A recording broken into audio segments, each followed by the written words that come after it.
Well, good morning. Today I'm down in Southern California in a little bit different location in Orange County from where I'm normally on patrol.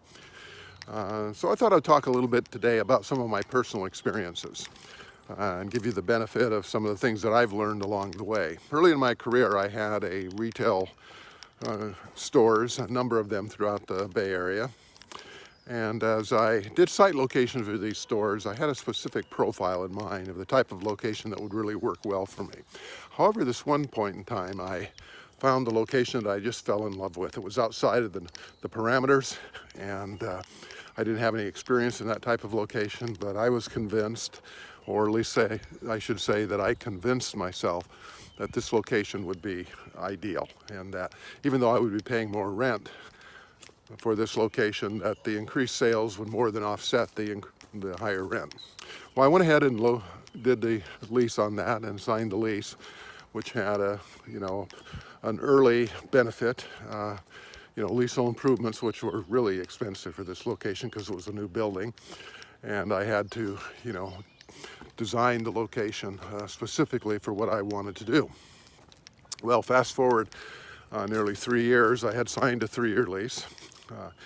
Being a little conservative and not signing a longer lease, and fortunately that was something that worked out to my benefit. But after 2 years, going on 3 years, I quickly figured out that this location just was never going to work.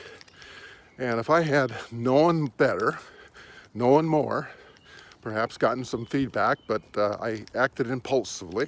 I didn't do my proper homework and due diligence and really didn't think through the process. I didn't have a formula. I didn't have a kind of a checklist that I would go through. I more or less, on this particular location, I shot from the hip. And what that ended up costing me was a lot of money and lost time, more importantly.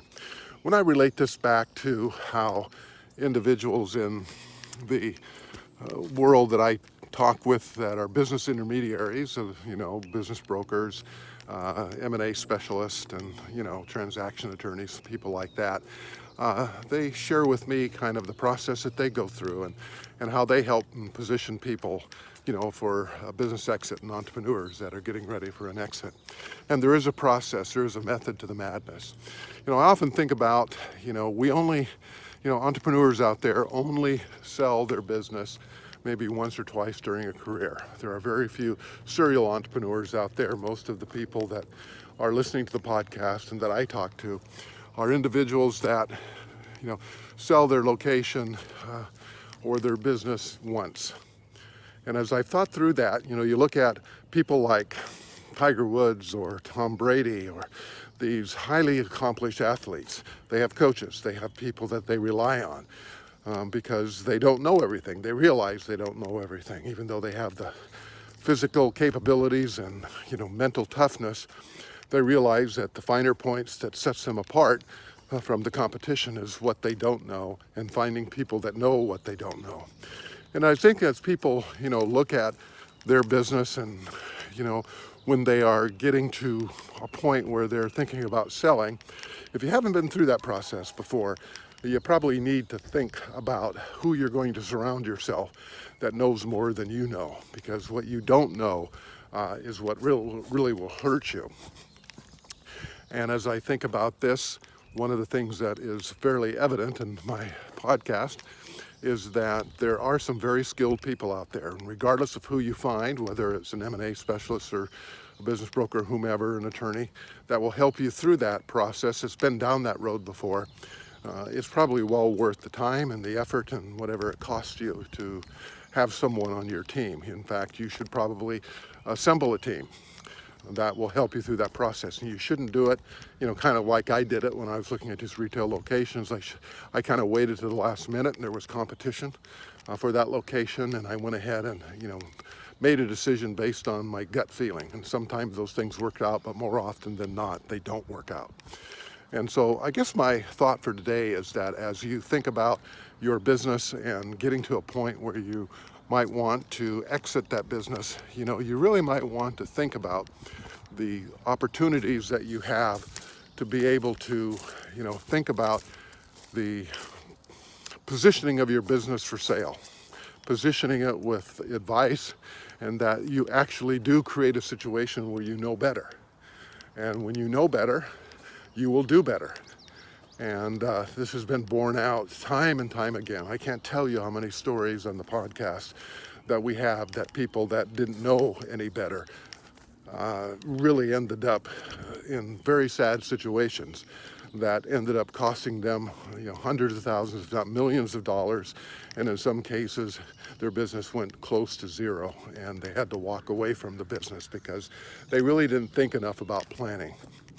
And so my advice and thoughts for today is that you should really think about, if you don't know better and you haven't been down this path before. I know in my own situation, I'd had several exits in my career, but they're much smaller exits. If I made a decision, the decisions weren't catastrophic. But my last exit was fairly good sized, and I hadn't been down that road before. And at the time, I didn't know better. And I do know that if I would have been in a situation where I could have had surrounded myself with good advisors, I know for a fact, and if I had known and understood the process that would be followed when you have private equity and boards of directors and banks and people that are involved in the transaction to successfully exit a business like that, that the outcome would have been a lot better. And so my advice and counsel to you today, as you think about positioning your business for sale, if you haven't been down that road before, you probably don't know better. And if you don't know better, you're probably not going to do a lot better.